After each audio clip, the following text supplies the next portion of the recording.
नमस्कार साथियों, आज वीएस महाविद्यालय के ऑनलाइन प्लेटफॉर्म पर आपका स्वागत है। आज हमारा टॉपिक है ग्लूकोज। कल की क्लासेस में हम लोगों ने पढ़ा था कार्बोहाइड्रेट के बारे में।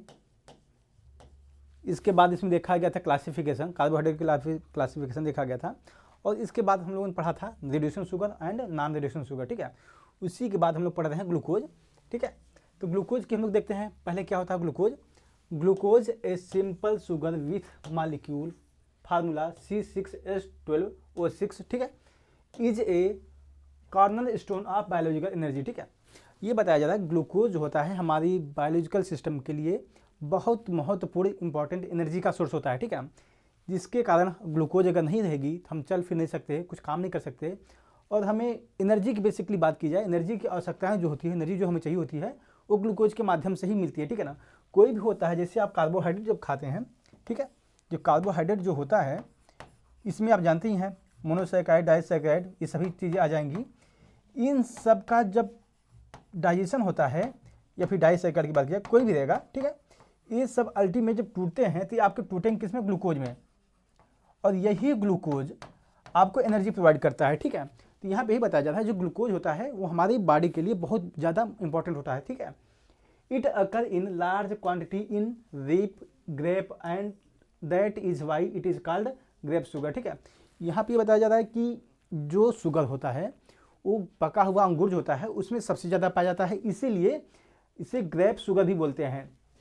It also occur in honey and in sweet fruit, it is also present in human blood, ठीक है। 0.1% के आसपास हमारे जो ब्लड होते हैं उसमें भी पाया जाता है। और ये आप लोग देख ही सकते हैं इसमें। और हनी जो शहद जिसे बोलते हैं, शहद में पाया जाता है। और जो मिठाइयाँ होती है, स्वीट फ्रूट हो गई, मिठाई में तो पाया जाता है फिलहाल। जो फल वगैरह होते हैं, जो मीठे फल होते हैं, उनमें भी आपके ये शुगर पाए जाते हैं, ठीक है। स्ट्रक्चर देख लेते हैं हम लोग, ग्लूकोज की संरचना कैसे बनती है। पहले तो ये आपका कुछ चेन फॉर्म में इसका स्ट्रक्चर बनता है कुछ इस तरीके से। CHO आपका ऊपर रहता है, ठीक है, फिर OH इधर रहेगा और H आपका रहेगा यहाँ पे, फिर एक साइड H रहेगा, फिर OH रहता है, ठीक है। और यहाँ फिर OH एक साइड रहते हैं दोनों, ठीक है। ये OH इस प्रकार रहेंगे और H आपका दोनों इस प्रकार से रहेंगे, ठीक है। और नीचे आपका CH2OH रहता है, ठीक है। तो ये आपकी ग्लूकोज की संरचना होती है। इसमें एक एल्डिहाइड ग्रुप होता है, 4 हाइड्रोक्सिल ग्रुप होते हैं और एक आपका कह सकते हैं इसमें मेथेनॉल ग्रुप होता है, ठीक है ना। तो ये आपका इस प्रकार से इसका ग्लूकोज की संरचना बनती है। अब ग्लूकोज की संरचना जो होती है वो 2 प्रकार की हो सकती है। एक पहला हो सकता है कि लीनियर फॉर्म, ठीक है, जिससे रेखीय फॉर्म बोल सकते हैं। और एक होता है साइक्लिक फॉर्म में, ठीक है, या फिर, ठीक है, इसे हाँ साइक्लिक फॉर्म में होता है। तो इसको हम लोग देख सकते हैं। फिलहाल अभी हम लोग देखते हैं लीनियर फॉर्म में। लीनियर फॉर्म क्या होता है, a open chain structure with straight carbon backbone, ठीक है। अब यहाँ पे देख सकते हैं जैसे आपका लीनियर फॉर्म है ना, ये यहाँ पे आप देख सकते हैं इसमें क्या है, एक सिंपल सा, अगर देखा जाए इसको, इसकी संरचना अगर बनानी हो हमें हो तो सिंपल सा करना क्या है, एक लाइन खींचनी है इस प्रकार से। यहाँ पे CHO लिखेंगे, यहाँ पे आपका हो जाएगा CH2OH हो जाएगा, यहाँ पे OH लिखते हैं, ठीक है, यहाँ पे भी OH लिखेंगे, OH करेंगे। अब यहाँ पे H कर देते हैं, इस साइड OH कर देंगे और इस साइड OH करके और H करके कर देंगे। तो आपके एक लीनियर फॉर्म में स्ट्रेट चेन बनता है, ठीक है ना। तो यहाँ पे इसलिए इसको बोलते हैं लीनियर फॉर्म, ग्लूकोज का स्ट्रक्चर बना ये वाला, ठीक है ना। ये आपका लीनियर फॉर्म का ग्लूकोज का संरचना है। अब देखते हैं इसके क्या है ये। Glucose can exist in both linear and ring form. The ring structure is more stable in aqueous solution, ठीक है। बेसिकली बात की जाए, यहाँ पे जो ग्लूकोज की संरचना होती है वो लीनियर फॉर्म में हो सकती है या फिर रिंग फॉर्म में होगी, ठीक है। लेकिन लीनियर फॉर्म वाला जो पानी में ज़्यादा स्टेबल नहीं रहता है, लेकिन जो रिंग फॉर्म ग्लूकोज होता है वो पानी में ज़्यादा स्टेबल होता है, जिसकी वजह से ज़्यादा प्रेफर रिंग फॉर्म ही हम लोग प्रेफर करते हैं केमिकल के लिए, ठीक है ना। अब देखते हैं रिंग फॉर्म क्या होता है। The most common form where the glucose molecule forms a 6 member ring pyranose, ठीक है। जो 6 मेंबर रिंग होती है इसको हम लोग बोलते हैं पायरेनोज रिंग, ठीक है ना। Through a reaction between the aldehyde group and hydroxyl group, ठीक है। अब यहाँ जैसे आपने देखा था इसके पहले की स्लाइड में, अगर देखें जो आपका ये एल्डिहाइड ग्रुप है इसके बीच में और ये जो OH ग्रुप है, इन दोनों के बीच में जब रिएक्शन होती है तब आपका ये जो लीनियर फॉर्म में ग्लूकोज पाया जाता है ये कन्वर्ट हो जाता है आपका साइक्लिक फॉर्म में, ठीक है ना। तो यहाँ पे एक चीज़ देखेंगे, अगर ये जो CH2OH होता है ना, यहाँ पे इसकी रिएक्शन नहीं होती है, इसके ऊपर अगर इसकी गिनती की जाए तो अगर हम मान लीजिए इसका गिनती करेंगे तो पहले ये नंबर 1 पोजीशन इसकी होगी, दूसरी ये होगी, तीसरी ये होगी, चौथी ये, पांचवी ये और छठवीं ये, ठीक है ना। तो अगर यहाँ बात की जाए पहले कार्बन और पांचवें कार्बन से जब इसकी रिएक्शन होती है तब जाके आपका बनता है पायरेनोज रिंग, ठीक है। जो ग्लूकोज की रिंग बनती है, 6 मेंबर रिंग बनती है, उसे बोलते हैं हम लोग हैं पायरेनोज रिंग, ठीक है। तो यहाँ पे जब पांचवें कार्बन, ये पहला वाला कार्बन हुआ और ये आपका पांचवा कार्बन हुआ, ठीक है ना, इसके बीच जब रिएक्शन बनती है तो आपको बनता है पायरेनोज रिंग और इसी को रिंग फॉर्म में ग्लूकोज का स्ट्रक्चर बोलते हैं, ठीक है। तो इसको हम लोग देख सकते हैं, यहाँ पे आप लोग इसको देखना चाहेंगे अगर, तो पहली पोजीशन इसकी ये हुई, दूसरी ये होगी, तीसरी ये होगी, चौथी, पांचवी और छठवीं, ठीक है ना। आप लोगों ने देखा था, जैसे आप देख सकते हैं CH2OH, ठीक है ना, ये देखेंगे इसको, ये इसके बीच में रिएक्शन नहीं हुई है, जिसकी वजह से आप लोग देख सकते हैं यहाँ पे CH2OH यहाँ पे सिंपल सा अकेला पड़ा हुआ है, ठीक है ना। बाकी यहाँ पे देखेंगे एक है, 1 2 3 4 5, ठीक है ना, ये पांचवें कार्बन जो एल्कोहलिक ग्रुप था और यहाँ पे जो पहले ग्रुप, यहाँ पे जो एल्डिहाइड ग्रुप था CHO, इसके बीच में रिएक्शन हुई है, ठीक है। इस एल्डिहाइड ग्रुप का जो ऑक्सीजन बचा हुआ है ये अकेला यहाँ बचा हुआ है, ये जो दिख रहा है आपको इसके बीच में जो ऑक्सीजन दिख रहा है ये एल्डिहाइड ग्रुप का ऑक्सीजन है, ठीक है। तो यहाँ पे आपके इस रिंग को बोलते हैं पायरेनोज रिंग। इसका कन्वर्जन कैसे होता है ग्लूकोज से लीनियर फॉर्म से रिंग फॉर्म में, इसको हम लोग नेक्स्ट क्लास में देख लेंगे कैसे आखिर में इसका कन्वर्जन होता है, ठीक है ना, लीनियर फॉर्म से रिंग फॉर्म में। तो यहाँ पे इसकी संरचना को रिंग फॉर्म में आपकी इस तरीके से इसकी बनती है, ठीक है। इसका नंबरिंग करना चाहेंगे तो इसको नंबरिंग कर लीजिएगा, 1 होगा, 2 3 4 5 और 6, ठीक है। तो इस प्रकार से ये ग्लूकोज की 2 प्रकार की संरचनाएं बनती है, एक लीनियर फॉर्म होता है और एक रिंग फॉर्म होता है। लीनियर फॉर्म में आपका एक स्टेट चेन होती है जिसके अगल बगल आपके हाइड्रॉक्सिल ग्रुप, हाइड्रॉक्सिल ग्रुप और एल्डिहाइड ग्रुप लगे हुए होते हैं। और रिंग फॉर्म में आप देख सकते हैं यहाँ पे पायरेनोज रिंग बनती है और इसमें आपके हाइड्रॉक्सिल ग्रुप अटैच होते हैं, ठीक है ना। तो ये आपका हुआ रिंग फॉर्म और लीनियर फॉर्म का ग्लूकोज का संरचना। अब देखते हैं इनका आइसोमेरिज्म क्या होता है, समानता क्या होती है, ठीक है। D glucose the naturally occurring form of glucose, ठीक है। डी ग्लूकोज जो हम लोग नॉर्मली जो ग्लूकोज खाते पीते हैं वो डी ग्लूकोज फॉर्म में पाया जाता है, ठीक है ना। Is D glucose meaning the OH group on the chiral carbon farthest from the aldehyde group is on the right in Fischer project, ठीक है। अब यहाँ पे क्या बताया जा रहा है कि जो एल्डिहाइड ग्रुप होता है इससे अगर OH ग्रुप अगर दूर है, ठीक है ना, अगर इससे दूर है तो उससे हम लोग बोलेंगे, देखिए बेसिकली होता क्या है, जो साइक्लिक अगर हम बात की जाए, इसके पहले हम लोग देख सकते हैं इसको, ठीक है। यहाँ पर अगर देखेंगे इस चीज़ को, पहले कार्बन में अगर हम लोग देखें यहाँ पे 1 2 3 4 5 और 6, ठीक है। अगर इस कार्बन की बात की जाए यहाँ पे, अभी अगर इसकी संरचना अगर बनानी है, मान लीजिए हो ओपन फॉर्म में इसको बनाना चाहे हम लोग, तो इसको लिख सकते हैं CO, इसको लिख सकते हैं ऐसे कुछ COH, ठीक है ना। तो यहाँ पे अगर मान लीजिए फिर बाद में सब चीज़ें रहेंगे ऐसी ही सेम। यहाँ पर अगर देखना चाहेंगे तो यहाँ पे कायरल कार्बन नहीं है। कायरल कार्बन में क्या होता है कि चार जो कार्बन से अटैच जो ग्रुप होते हैं वो चारों अलग अलग होते हैं, ठीक है।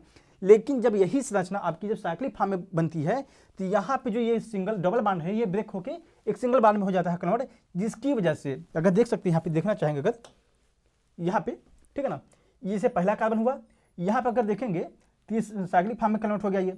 अब इस कार्बन से देखेंगे एक आपका अलग ग्रुप अटैच है, ये आपका एक अलग ग्रुप अटैच है यहाँ पे H, ठीक है। एक आपका यहाँ पे अलग ग्रुप अटैच है, एक आपका ये अलग ग्रुप अटैच है, ठीक है ना। तो ये आपका जो पहले जो लीनियर फॉर्म में था वो कायरल कार्बन नहीं था, लेकिन जैसे ये आपकी ग्लूकोज की संरचना जो है जो लीनियर फॉर्म से रिंग फॉर्म में कन्वर्ट हुई तो यहाँ पे जो पहला कार्बन है वो आपका कायरल कार्बन में कन्वर्ट हो जाता है, ठीक है ना। ये आपका अब कायरल कार्बन में कन्वर्ट हो जाता है और ऐसे कार्बन को ही हम बोलते हैं एनोमेरिक कार्बन, ठीक है। जो पहले कायरल कार्बन नहीं था लेकिन साइक्लिक संरचना बनने के बाद इसका अब कायरल कार्बन बन गया है, तो ऐसे कार्बन को बोलते हैं हम बोलते हैं एनोमेरिक कार्बन। और इस एनोमेरिक कार्बन में अगर बात की जाए, अगर यहाँ पे यही बताया जा रहा है जो एल्डिहाइड ग्रुप है, ठीक है ना, जैसे आपका एल्डिहाइड ग्रुप का ऑक्सीजन यही है, इस एल्डिहाइड ग्रुप से अगर जो हाइड्रॉक्सिल ग्रुप है ये OH, ठीक है ना, ये OH अगर इससे दूर है तो इससे हम लोग बोलते हैं अल्फा, ठीक है, इसे बोलेंगे हम लोग अल्फा एनोमर। फिलहाल इसको हम देखेंगे आगे अभी फिलहाल। और अगर यही OH, ठीक है ना, अगर इसके पास में होता है, जैसे अभी फिलहाल जिस कंडीशन है ये आपका बीटा एनोमर में है, ठीक है ना, ये आपका बीटा एनोमर है।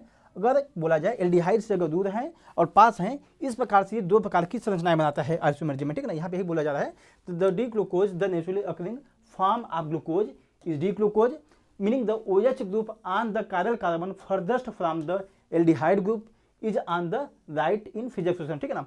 ये हम बताया जा रहा है कि ये आपका जो ग्लूकोज होता है ये राइट साइड में एल्डिहाइड ग्रुप जो होगा उससे दूर होगा, बेसिकली बात की जाए, ठीक है ना। अल्फा एंड बीटा एनोमर, यहाँ पे ही बताया जा रहा है कि जो इससे दूर या पास होगा तो उसके बेसिस पे अल्फा एनोमर और बीटा एनोमर दो प्रकार के ग्लूकोज बनते हैं, ठीक है ना।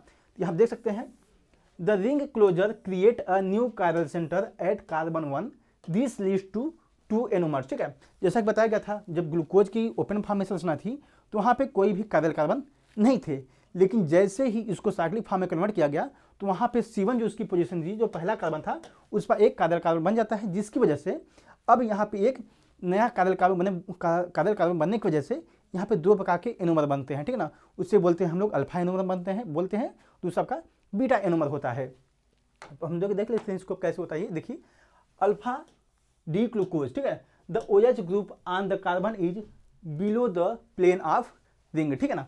अल्फा कार्बन में क्या होगा, ये आपका ये OH जो है ये बात की जाए यहाँ पे तो ये आपका अल्फा डी ग्लूकोज है, ठीक है ना। अल्फा डी ग्लूकोज में क्या है, जो आपका हाइड्रोक्सिल ग्रुप है, जो आपका पहला पोजीशन है, ये पहली कार्बन हुआ, ये दूसरा है, तीसरा, चौथा, पांचवा, छठा, ठीक है ना। ये पहला कार्बन है आपका, ये एरोमेटिक कार्बन हुआ, ठीक है ना। पहली बात ये समझिए, ठीक है, ये आपका एरोमेटिक कार्बन है।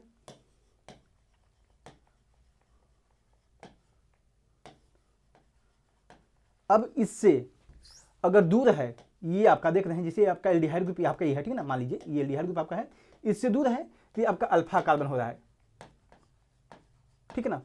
अल्फा कार्बन हुआ, अब इसी को बोलते हैं हम लोग हैं सॉरी अल्फा एनोमर हुआ, अल्फा एनोमर हुआ ये, ठीक है। अगर यही आपका यही OH ग्रुप अगर एल्डिहाइड के पास होगा जिसको हम लोग बोलते हैं बीटा एनोमर, ठीक है। तो आप देख सकते हैं यहाँ पे सिंपल सा, ये आपका पहले ओपन फॉर्म में स्ट्रक्चर है। मान लीजिए ग्लूकोज का अगर ओपन फॉर्म में संरचना अगर होती इसकी कुछ इस प्रकार से होती, यहाँ पे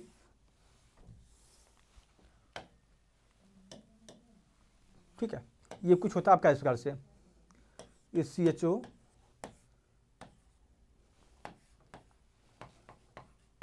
ठीक है, पहले यहाँ पे OH होता, फिर यहाँ पे और H होता, फिर OH EH फिर H OH होता, फिर यहाँ पे OH और H होता, ठीक है ना। ये आपके ग्लूकोज की संरचना होती है बेसिक अगर बात की जाए ओपन फॉर्म में, ठीक है ना।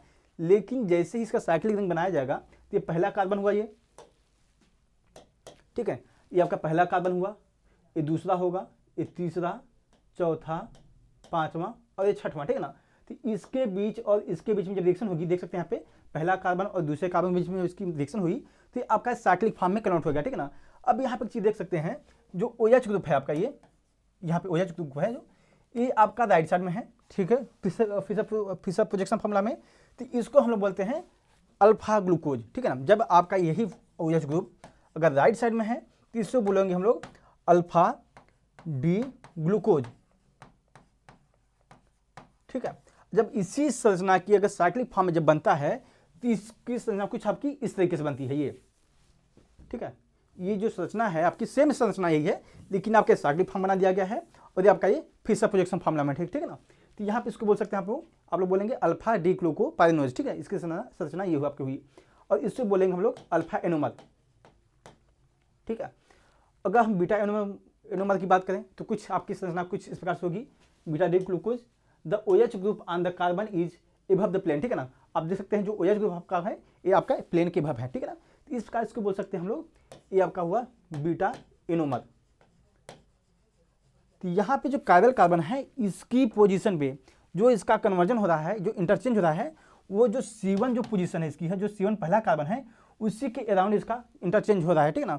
अगर यही C1 के अराउंड अगर बात की जाए, C1 के अराउंड क्या होता है, अगर जब OH एल्डिहाइड ग्रुप है जो इससे अगर दूर है तो यहाँ पे बात की अगर दूर है इससे तो अल्फा बन रहा है, अगर एल्डिहाइड ग्रुप के पास है तो आपका ये बीटा बन रहा है, ठीक है ना। ये आपके दो प्रकार के एनोमर हुए ग्लूकोज के, अल्फा एनोमर और बीटा एनोमर। अब हम लोग देख लेते हैं ग्लूकोज का प्रिपरेशन, आखिरकार इसकी प्रिपरेशन कैसे करते हैं ग्लूकोज की। तो पहले देखेंगे फ्रॉम स्टार्च, ग्लूकोज को बनाने के लिए स्टार्च से बना सकते हैं। स्टार्च ये आपका हुआ फॉर्मूला स्टार्च का।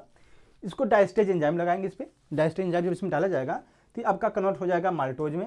और माल्टोज फिर अगर माल्टोज जो होता है, ये माल्टोज को आखिर में हम माल्टेज एंजाइम होता है इसमें अगर इसमें डालेंगे तो ये आपका कन्वर्ट हो जाएगा ग्लूकोज में, ठीक है ना। जो माल्टोज होता है बेसिकली की बात की जाए, जो माल्टोज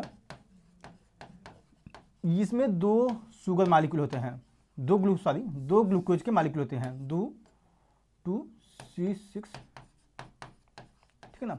ये आपका 2 इसके मालिक्यूल ग्लूकोज के। अब बात की जाए माल्टोज अगर बनता है तो 2 ग्लूकोज के मालिक्यूल से बनता है, ठीक है ना। जैसे आपको बताया गया था पिछले ही बात ही, जो फ्रक्टोज होता है वो बनता है आपका सुक्रोज होता है, फ्रक्टोज और ग्लूकोज से बनता है। उसी प्रकार से माल्टोज आपको बनता है 2 ग्लूकोज के मालिक्यूल से बनता है। और लैक्टोज जो बताया गया था वो गैलेक्टोज और ग्लूकोज से बनता है, ठीक है ना। इस प्रकार से इसकी संरचना आपकी बनती है ग्लूकोज की, ठीक है। तो पहला बना सकते हैं इसको, स्टार्च को हम ग्लूकोज का बना सकते हैं स्टार्च के थ्रू, या फिर इसको बनाने के लिए कुछ और प्रोसेस है, शुगर केन के माध्यम से बनाया जाता है, चीनी बनाई जाती है, और चुकंदर के माध्यम से भी चीनी बना सकते हैं आराम से, ठीक है ना। जो बेसिकली क्या बोलते हैं, शुगर जो बनाने का तरीका है ये पहला स्टार्च से हो सकता है, ठीक है। पहला मान लीजिए आपका स्टार्च हो सकता है ये, दूसरा हो सकता है शुगर केन से हम बना सकते हैं, तीसरा अगर चुकंदर से बना सकते हैं, ठीक है ना। जो चुकंदर लोग जो खाते पीते हैं जो लाल कलर का होता है वही, ठीक है ना, यही चुकंदर से बनाया जा सकता है चीनी, ठीक है ना। तो बेसिकली चुकंदर तो हमारे यहाँ मतलब भारत में कम बनाई जाती है, लेकिन अमेरिका जैसे देश हुए वहाँ पे ये चुकंदर के माध्यम से ज़्यादा चीनी बनाई जाती है, ठीक है ना।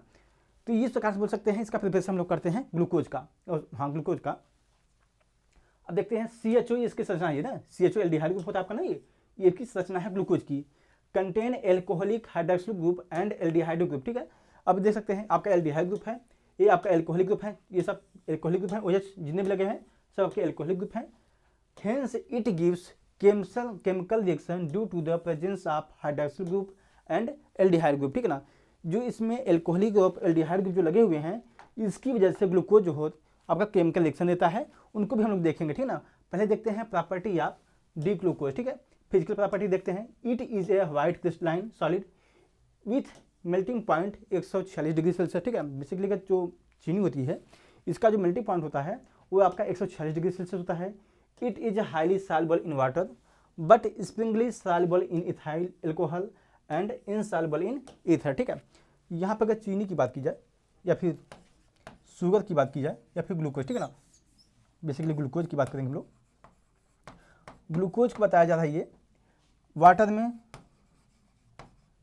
सॉल्युबल है, ठीक है ना, आसानी से घुल जाता है ये। इथाइल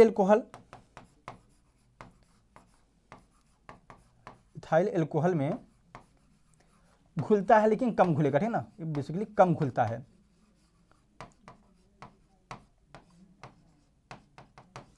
और ईथर, जो ईथर होता है इसमें ये नहीं घुलता, ठीक है ना, इनसॉल्युबल है, मतलब बिल्कुल ही नहीं घुलेगा। अगर इसमें चीनी में शुगर डाल देंगे इसमें तो घुलेगा नहीं ईथर में, ठीक है ना। तो ये आपका इसकी फिजिकल प्रॉपर्टी हुई। अब हम लोग देख लेते हैं केमिकल प्रॉपर्टीज़ की। अगर केमिकल प्रॉपर्टी की बात करें जाए तो बताया गया कि जैसे एल्डिहाइड ग्रुप जो होता है इसमें, एल्डिहाइड ग्रुप और हाइड्रोक्सिल ग्रुप जो होते हैं इसमें, OH ग्रुप जितने भी लगे होते हैं, इनकी वजह से जो ग्लूकोज होता है वो कुछ रिएक्शन देता है, तो उनको हम लोग देख लेते हैं, ठीक है। तो पहला रिएक्शन देखते हैं ग्लूकोसाइड फॉर्मेशन। इसमें क्या होगा, जो ग्लूकोज होता है जब इसकी रिएक्शन मेथनॉल के साथ HCl गैस की उपस्थिति में जब कराते हैं तो आपका बनता है अल्फा डी मिथाइल ग्लूकोसाइड, ठीक है ना। जब ग्लूकोज की रिएक्शन मेथनॉल की उपस्थिति में HCl गैस की उपस्थिति में जब कराई जाएगी तो जो ग्लूकोज होगा उसका रिएक्शन जब रिएक्शन कराई जाएगी जिसका बनेगा आपका अल्फा डी ग्लूकोसाइड, ठीक है, मिथाइल ग्लूकोसाइड, ठीक है। अब इसमें होता क्या है, यहाँ पर जो CH3OH है इसका OH और इसका OH, ठीक है, रिएक्शन बेसिकली अगर बात की जाए यहाँ पर अगर देखें, मान लीजिए ये यहाँ पे कुछ इस प्रकार से होता है OH CH3 होता है ऐसे कुछ, ठीक है। तो यहाँ पे होता क्या, ये जो OH इसका है और OH इसका, ठीक है ना, यहाँ से एक आप समझेंगे H2O मालिक्यूल निकल जाएगा। तो अब बचेगा क्या, जब OH और यहाँ पे देखेंगे 2 OH हैं, ठीक है, तो यहाँ पे एक ऑक्सीजन बच जाएगा। तो यहाँ पे होगा क्या, इन दोनों के बाद में यहाँ पे एक ऑक्सीजन बचेगा, यहाँ पे CH3 जुड़ जाएगा, ठीक है ना। तो इसी को बोलते हैं अल्फा डी मिथाइल ग्लूकोसाइड, ठीक है ना।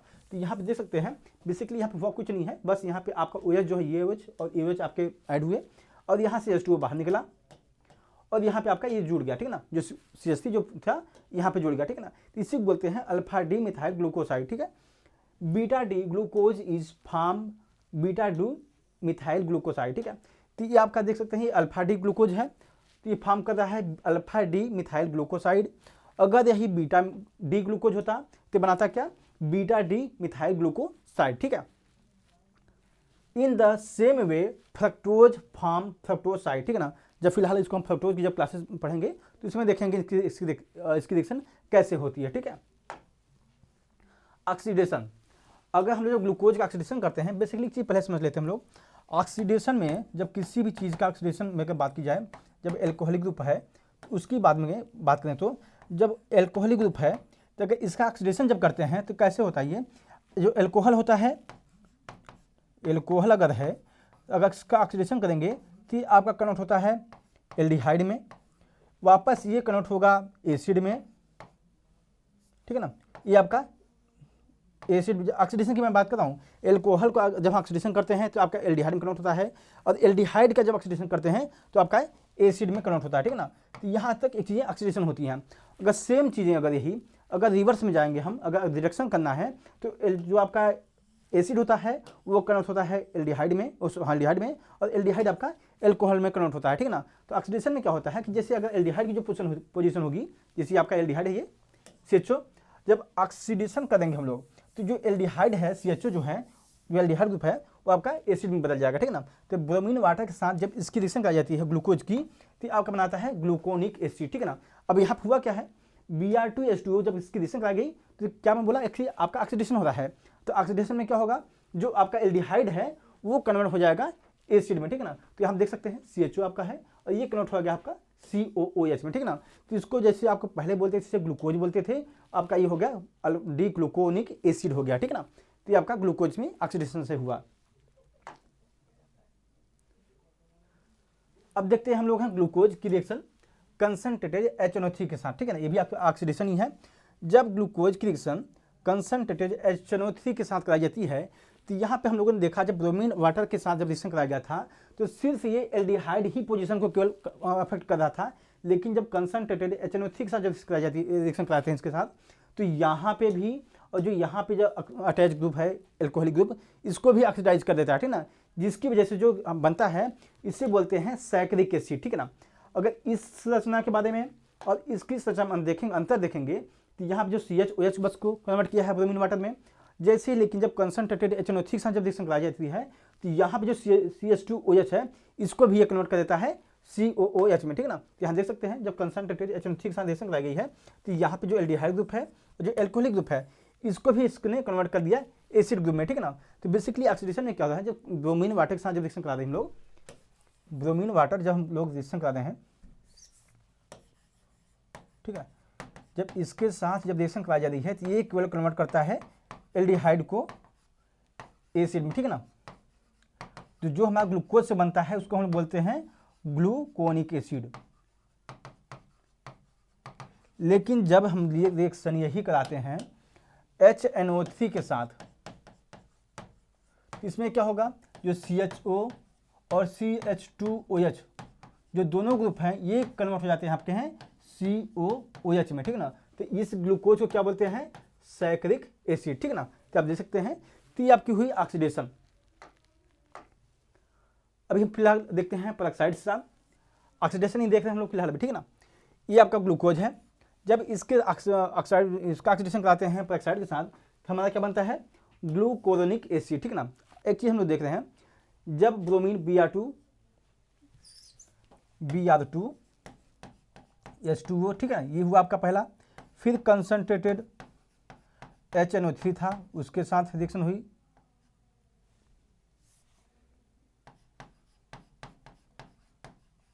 और अब यहाँ पे पेरोक्साइड के साथ H2O2, ठीक है। इसमें देखा गया था जो CHO था वो कन्वर्ट हुआ था आपका COOH में। इसमें क्या हो रहा है, इसमें था आपका CHO और CH2OH दोनों कन्वर्ट हो गए थे आपके COOH में, ठीक है ना। लेकिन जब पेरोक्साइड के साथ रिएक्शन कराई जाती है तो इसमें जो आपका CH2OH है वो कन्वर्ट हो जाता है COOH में, ठीक है ना। तो इसको बोलते हैं ग्लूकोरोनिक एसिड, ठीक है। जब आपकी ग्लूकोज की रिएक्शन कराई जाएगी पेरोक्साइड के साथ, तो इसमें एल्डिहाइड को कोई इसमें फर्क नहीं पड़ता, ये रिएक्शन एल्डिहाइड के साथ नहीं करता है, ये केवल एल्कोहल को कन्वर्ट कर देता है एसिड में, ठीक है ना। तो यहाँ पे इसको बोलते हैं डी ग्लूकोरोनिक एसिड, ठीक है। तो आज हम लोग यहीं तक देखेंगे, नेक्स्ट क्लास में इसके आगे की देखेंगे, ठीक है।